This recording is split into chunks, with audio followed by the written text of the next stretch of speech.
Hello and welcome.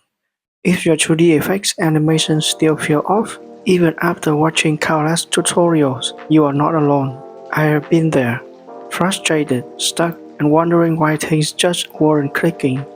What I learned is that technical skills alone aren't enough. The real game changer was shifting my mindset. In this video, I will share 6 key mental shifts that completely transformed how I approach effects, how I plan effects, how I study other artists, and how I think like a senior effects animator. These aren't just tips, they are mindset upgrades to help you level up. So if you are ready to break out of the tutorial loop and build animation with clarity and confidence, stick around. Let's get started. Our main job is creating animations, so the drawing I make constantly change over time. They don't stay in one fixed shape. For example, if you are working on visual effects, say you are making a star shape, if you are using Spy 2D, you import the image into Spy and attach pose to it, right? Then you might scale it up or shrink it down. But the image itself stays the same, it only changes in size, not in form. In 2D effects, we have to draw images that change continuously. Take that same 4-pointed star shape. When it shrinks, it might first shrink vertically while staying the same horizontally. Then it shrinks horizontally afterward. We have lots of ways to make the animation more dynamic and interesting. The second thing is, we don't draw symmetrically. Symmetrical drawing is a common mistake that everyone makes, from beginners to pros. But experienced artists can quickly spot where they went wrong.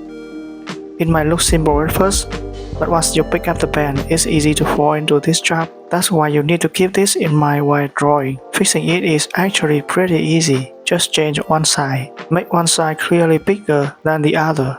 If one side is big and the other is small, it will never look perfectly symmetrical. Still, it takes time and practice for you to correct it on your own. Overall, this symmetry mistake is quite easy to fix. If you are struggling with this, feel free to leave a comment and let me know. The next thing is, you will need to train yourself to be good at both shape design and animation. If you are already strong in shape design, then focus more on animation. And if your animation skills are solid, spend more time improving your shape design. It's all about balancing the two. From my experience learning this subject, I would say you should really aim to get good at shape design. If you often find yourself struggling with 2D effect animation, try practicing shape design more regularly. Improving my shape design skills made a huge difference for me. Let me know in the comments if you would like to see more exercises to help you practice shape design. The number 4 is about spacing.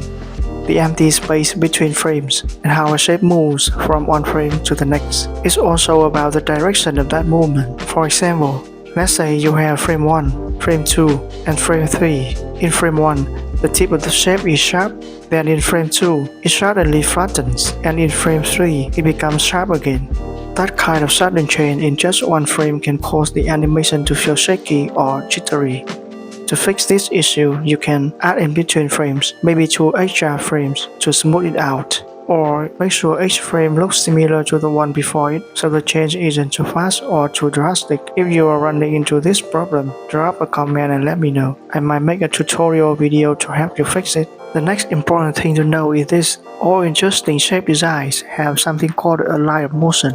Whenever you see a shape that looks cool or dynamic, chances are it has a strong and appealing line of motion behind it. So here's a tip: spend a few hours each week browsing sites like Pinterest, ArtStation, or YouTube. Look at the work of other effect artists. If you find an effect you really like, take a screenshot. Then study it and try to identify the line of motion in that design. Drawing effects isn't just random doodling. There are principles and rules that guide good design. So ask yourself, how much time are you willing to invest in this kind of practice? Your ability to analyze is just as important as your ability to draw.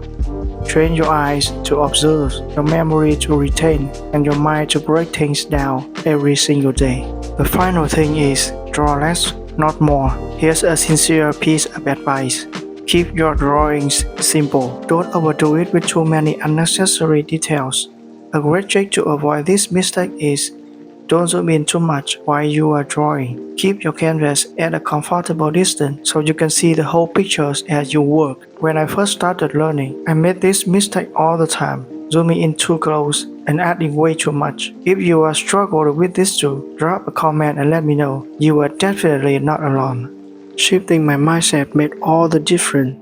Out of these 6, which mindset do you find the hardest? Feel free to share in the comments. I would love to support you. If you are curious to learn more, explore my playlist on the basics of 2D effects animation. Just remember, every expert started as a beginner. Keep creating, keep growing, and I will meet you in the next video.